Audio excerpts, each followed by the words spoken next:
Hello and welcome to the Journal. I'm Steve Kendall. The upcoming April 2024 eclipse has many of us looking at the skies, but Bowling Green State University, the BGSU Planetarium, makes astronomical viewing available pretty much year-round. Joining us is the Planetarium Director, Dr. Kate Dellenbusch. I want to welcome you to Journal. And obviously everybody's kind of excited about the April eclipse, but I guess what we should be aware of too, that things are going on in the sky all the time, and you folks at the Planetarium have programs for that, and of course classes get taught there. So talk a little about the Planetarium, a little bit about its history and what you're doing right now, because obviously people are paying more attention now with this eclipse in a few months. Sure, yeah, thanks for having me today. Sure. Yeah, the Planetarium is open mostly during the academic year, but probably also will be open in the summer a little bit more in the future. But we have regular programming, so there are Planetarium shows which put pictures and video up on the dome along with sound and music and things, basically like a sort of a movie, an astronomy movie up on the dome. And so we have regular shows throughout the academic calendar, and they we change a little bit from month to month. And we have a couple more shows coming up yet this semester on December 16th and 17th. Yes, December 16th and 17th. So this semester anyway, we're having shows on Saturdays at 11 a.m. and Sunday at 7:30 p.m. Okay. Now, when you talk about putting programs up in the dome, I guess you can actually sort of project this with the technology you have, and I know that there's been some renovations over there, some updating, things like that, so it really is an immersive experience of sound and visual, but you can actually put the sky up inside the dome and then demonstrate things, teach things, show how things move through the sky, that sort of thing. So that's the kind of things people would experience. Yeah, so at the beginning of every show, give a little bit of a kind of star talk, what's up in the sky currently, if we have clear skies. And yeah, so we had originally when the Planetarium was first built in 1984, there's a Minolta big projector that's still in the middle of the room. And so it was able to put the stars up on the dome and some other effects, and then that in conjunction with a whole bunch of slide projectors at the time to make the pictures up on the dome. And then in 2014 we've had an upgrade to a digital system where it's using basically two kind of big fancy computer projectors essentially that together put full dome video up onto the dome. And probably compared to the previous system, which was basically analog, when you mention slides, people go, what do you mean slide projector? What's that? It's probably a much more simpler thing for you guys to do, obviously, too, because it's digitized and it's computerized. How large is the seating in the Planetarium? Yeah, we have 114 seats under a 40-foot dome. So plenty of room in there. So when you teach classes in there, because obviously physics and astronomy is the department that the Planetarium falls under. Outside groups, when they come in, what kind of things are they interested, or what kind of things do you present for them? Yeah, so besides our regular public shows, we are available for sort of rental in a sense, where groups can reserve the Planetarium, and oftentimes that's school groups, but also other groups from the community who maybe just want to come and have a individual showing. Birthday parties have had a couple of those this year, things like that. It's available for that, and you can choose what show you'd like to see. Or what program you'd like in those cases. Yeah. Now, what are the range of some of the programs? Like, if I was interested, what would be the menu for me to choose from? Sure. Yeah. So, although of course we are astronomers, or I'm an astronomer, and normally we think of a planetarium as an astronomy sort of venue, we do have a range of programs across other disciplines too: biology, history, culture. Interesting. So not only astronomy, but often those shows will still try and make connections to astronomy as well. Yeah. Now, one of the things because we run we call them an interstitial. It's a little short segment piece that runs between some of the longer form programs, and it's called Stargazers, and it comes out of the astronomy department down at Florida Gulf Coast University, and they're always showing, the constellations and all the different things. Well, there's the bear and there's this. For most people, I mean, I look at those and just go, I don't see the whatever moving across the sky. Do people ask you about those and say, okay, I know I'm supposed to be able to see the Big Dipper, but come on, I can't figure out where it is. How are you kind of help people figure out if you put those 4 stars together, you can see this? Because sometimes I just don't see it, but that's just me. Sure, yeah, I mean, it's just, I think our human brain, right, is good at seeing patterns and things. So throughout human history, people looked up at the sky and every culture came up with different stories for what different constellations were, and really probably to help pass that on to the next generation, right? It's easier to tell it with a story than just say, oh, this star, this star, this star is something, right? Is sort of abstract. And so, yeah, there are 88 constellations officially that we still name in astronomy today. And with the planetarium, we've got the benefit of being able to project those kind of figures, images, sort of art up on the on top of the stars or along with them to help people's imagination and seeing those patterns. Yeah, because one of the things I know they talk about, they'll say, oh, tonight you'll be able to see Mars if you look over in this part of the sky. Okay, so it's a bright light in the sky, and yet I guess if you're attuned to that and are familiar, but for the average person, I think sometimes it's like, well, okay, I guess I'm looking at Mars, maybe I'm looking at Neptune for all I know.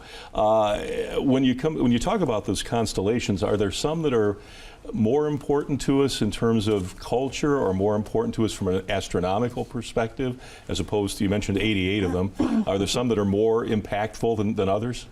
Well, there are some that are made up of brighter stars, so they're easier to see. So as we're heading into winter here, Orion is a prominent winter constellation for us in the Northern Hemisphere, and so it's made up of kind of 3 distinctive stars making up Orion's belt and other fairly bright stars. So that's usually easy for people to find in the sky. I'll look and see if I can see it then. Where in the sky should I look for that right now? Yeah, roughly? So right now as it's getting dark and sort of to later into the evening, it'll be over in the eastern sky. So it's just starting to come up for us as it so I'll gets higher in the sky as we head deeper into winter here. Yeah, because I like to say, and I know that when we watch these short length programs that we have, they'll point out different things, and you'll go out and look, and it's like, okay, well, I guess I'm looking at it, but it is kind of, I guess it takes a little bit of training, obviously a lot of training to really be focused on it too. When you have different groups in, and obviously you probably have groups that are there for educational purpose, what are some of the things that they're interested in? What are some of the questions that they ask you after you've done your presentation, things like that? Are there things they're more interested in than others? Yeah, I mean, kids often ask a lot of questions, which is great, and I love seeing that curiosity. That's really what science is about. It's about asking questions.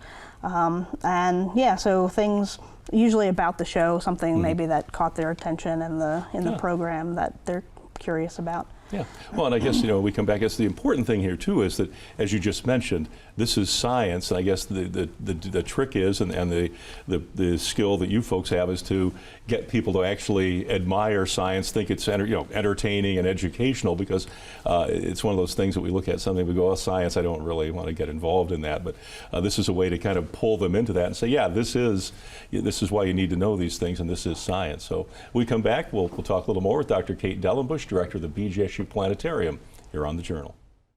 Thank you for staying with us here on The Journal. We're talking with Dr. Kate Dellenbusch, Director of the BGSU Planetarium. You've talked about some of the technology used to project things on the inside of the planetarium dome, but obviously it's an observatory, there's a telescope there. So talk about the kind of telescope and the technologies involved in that, because I think when people look at the dome behind us, they probably don't realize there's a telescope and that this actually is a planetarium observatory. So talk about some of that technology. Yeah, so the planetarium is the big dome that's in the picture that we see, and then up on the roof of that physical sciences building is the telescope itself. So there's another smaller dome up there that you can see. And so our big telescope is in that dome on the roof. And it's about a half-meter telescope, which tells us kind of the bigger the telescope, the more light gathering power it has, and the fainter things we can potentially see. So bigger is better generally. And we use that for somewhat in classes. Students have opportunities to go to a stargaze where they can look through the telescope and other smaller telescopes that we put up on the roof as well. And then The observatory is also open to the public after planetarium shows on Sundays currently. Oh, okay. And so if it's clear, happens to be clear after the show, we'll take people up to the roof and they get a chance to look through the telescope as well. Oh, well, that's pretty cool then. Because, most of our experience will be with the telescope that we got when we were kids or whatever. Now, if you're into this as an adult, you've got something a little nicer than that. But I guess to some degree, having a telescope is better than no telescope at all. But obviously, if you're looking through something that's 1.5 inches in diameter, it's not going to give you the same sort of feel that this will. When you're up there looking at all of that, I mean, what are some of the things that you guys use the telescope for in terms of your professional work? So it doesn't get used so much for professional astronomy. We do have some students who do some projects with it to kind of learn how to use a telescope and CCD camera that's attached to the telescope, but also just to take pictures, astrophotography kind of images as well. So it's mostly a kind of teaching instrument or just a public observatory.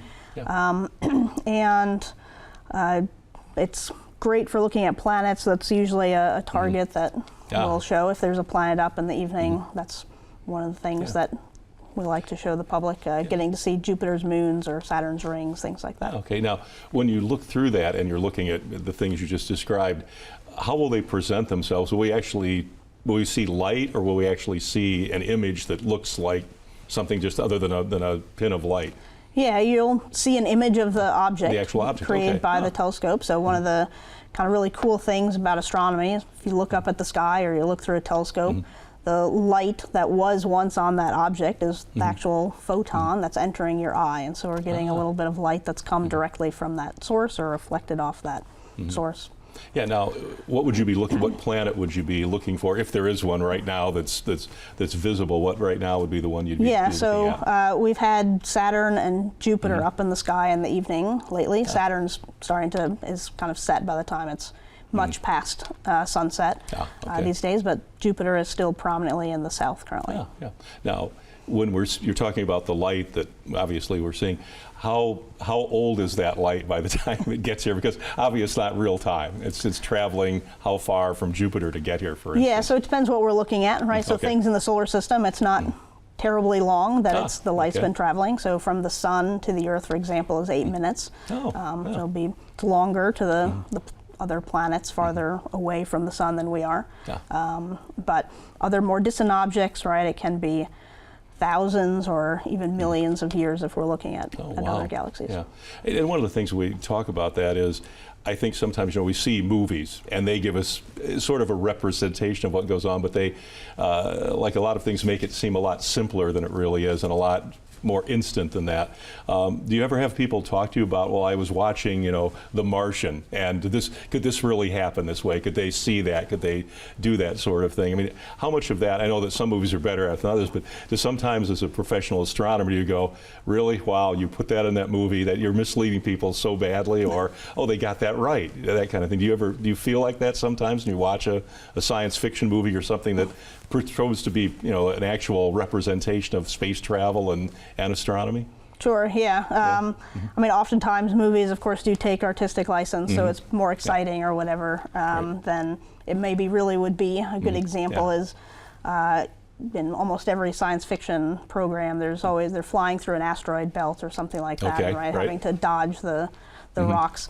And really, while there are lots and lots of asteroids in the asteroid belt between Mars and Jupiter, they're really far apart. They're small compared to the distances that we're talking about. So if you were so unlucky to nearly run into one, you're not going to. You almost have to try to run another into one. Yeah, but that wouldn't be very exciting to see. To see, It was interesting because it's like the danger. Well, and then they talk about the fact that there's all this junk floating around now that we've put into the up into space over the last 60, 70, 100 years now.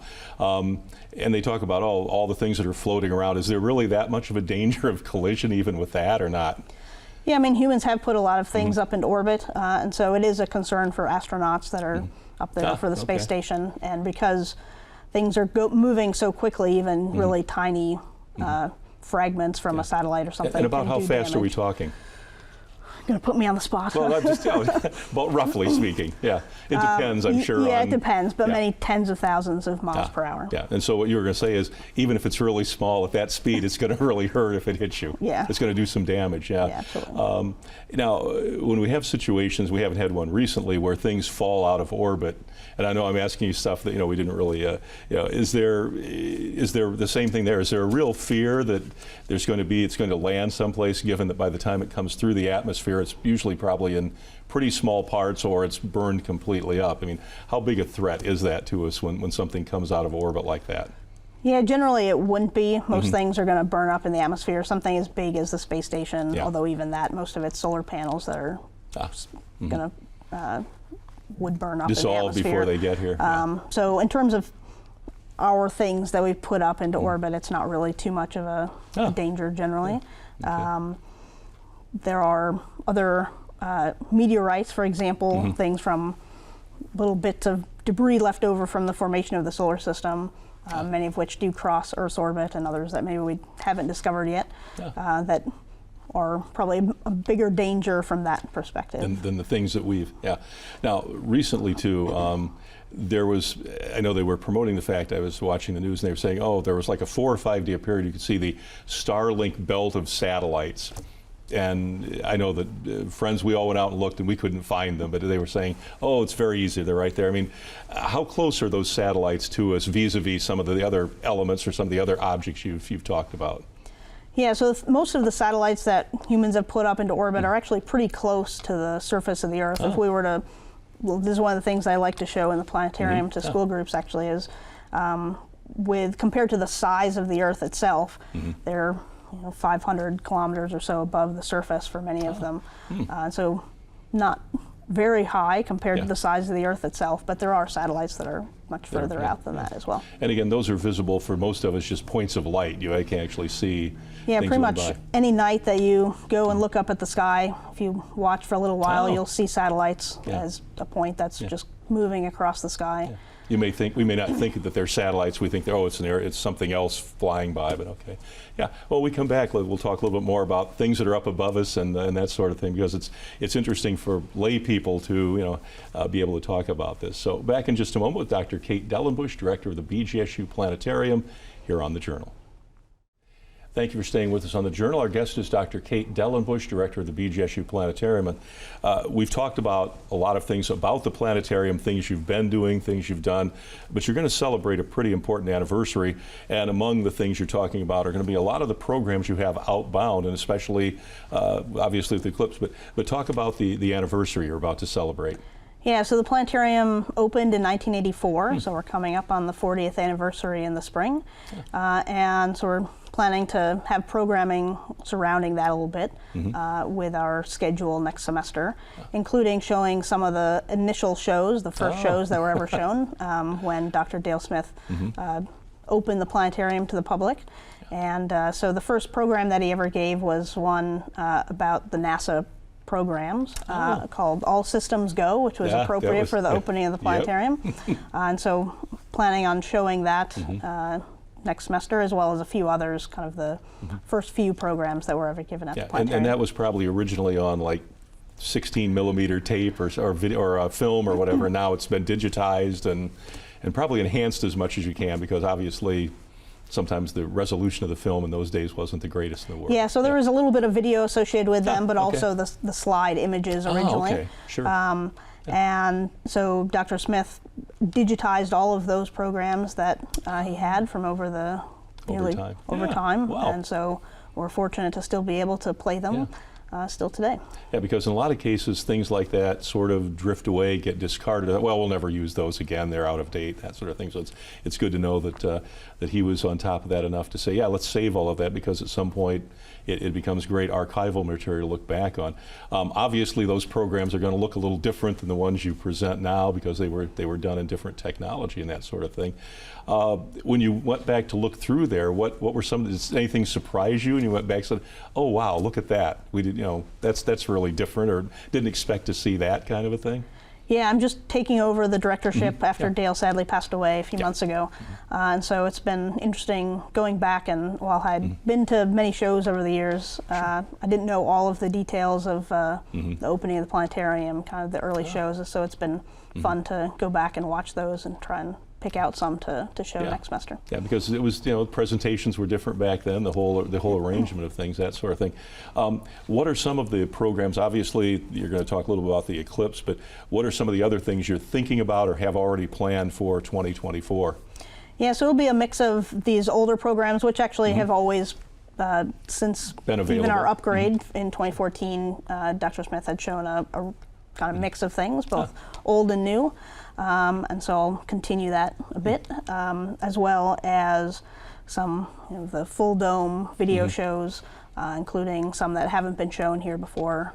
So show some new things for folks who come back again and again, as well as some kids shows as well. And hopefully a little bit about the eclipse. Right. And then in addition to our normal public planetarium programs, we'll also be having a public lecture series leading up to the eclipse on April 8th. Okay. And kind of an interdisciplinary look at the human experience surrounding eclipses. So speakers from history, from literature, music, as well as astronomy and physics. Yeah, because a few shows ago we had a gentleman on who was Native American, and we talked about the way the different tribes looked at their calendars, and a lot of it was obviously based on movement of the sun, movement of the moon, eclipses, things like that. And I thought what was interesting is that he said different tribes had different calendars, different times of year where they started their calendar, but all of it was somehow connected to what they saw from the sky. And that's another area where when movies look at eclipses, they portray it as events that happen that alter, the way people are behaving and that sort of thing. When you look at the eclipse this year, and I know that there's a lot of detail involved in a lot of the swath of this thing, but is there an expectation at the planetarium as this happens? Are there things that people should sort of need to know, or you want people to understand about what this actually is and what it means and doesn't mean? Yeah, this eclipse is important for Ohio. The path of totality is going across much of the state, and really everybody in the state will have at least a partial solar eclipse. But the path of totality is special. A total eclipse looks very different. The experience is very different, even from a really, really good partial eclipse. It's a different thing. I haven't actually seen a total eclipse myself yet, so I'm really looking forward to it and hoping for clear skies. And so it's always been an important human experience, right? It's been something that was mysterious for a long time till we understood that it's really just the moon passing in front of the sun for a few minutes. So many cultures thought, well, dragon or something is eating the sun, and it's really affected people and still does today, just the emotions of the experience of seeing totality. And so with the lecture series, we want to kind of bring that up a little bit, what people have thought about eclipses and made connections to what they read into it that really wasn't as, as we prepare for the eclipse, one of the important things is to make sure that you view it safely. So during the partial phases of the eclipse, we want to use eclipse glasses or other ways of safely viewing it so we don't damage our eyes.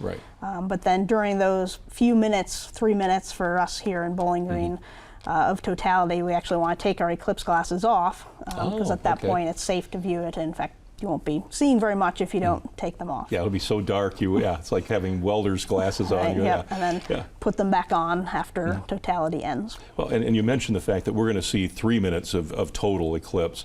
The closer you get to the center of this path that rolls through, the longer the actual totality then? Is that how it works? Yeah, the closer you are to the center of the path, the longer totality is, but that length also kind of varies across the path itself. So different parts of the country at the center line will have different length of totality than we will here in Ohio. Yeah, because I watched a little bit of an animation that NASA had created. It obviously, we're starting in Mexico, if I understand it correctly, and then it moves across Texas, Arkansas. It varies a little bit in width, generally, according to that, somewhere between like 100 and some miles to 125 miles wide, sometimes down to 115. And then as it starts to cross over, it speeds up, which is always, I was watching, it's like, oh, it's going about 1,500 miles an hour, the path of the shadow of the moon.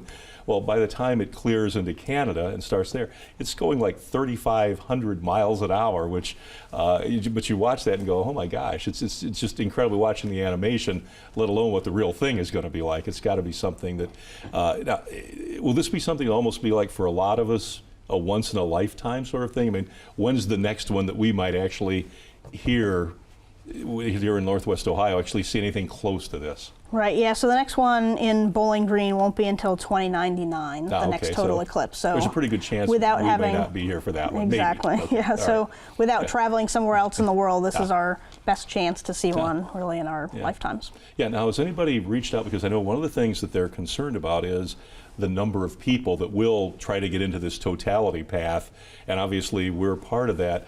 Have you guys gotten any contact about, hey, what are some of the things we need to know from, in terms of like the emergency services people, things like that, about what should we expect, what shouldn't we expect, anything like that? Yeah, so we are planning a viewing event here at BGSU. At the stadium, most likely. And so we'll have eclipse glasses. We've got some, I should have actually brought some of our nice Falcon BGSU eclipse glasses that will be available for people. Okay. And how would they attain, how would they get those?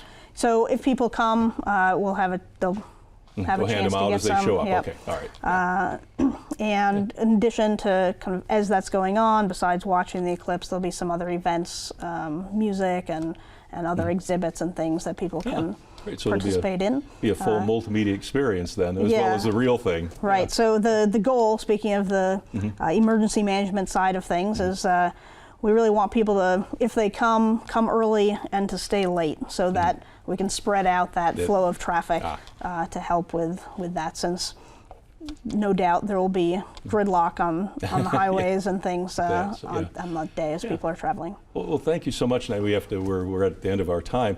Obviously, people can Google BGSU Planetarium and see everything you guys have to offer and the information you've talked about today as well. So we appreciate it. Dr. Kate Dellenbusch, thank you so much. Thank you. Yeah, you can check us out at WBGU.org. You can watch us every Thursday night at 8 p.m. on WBGU PBS. We will see you again next time. Good night and good luck.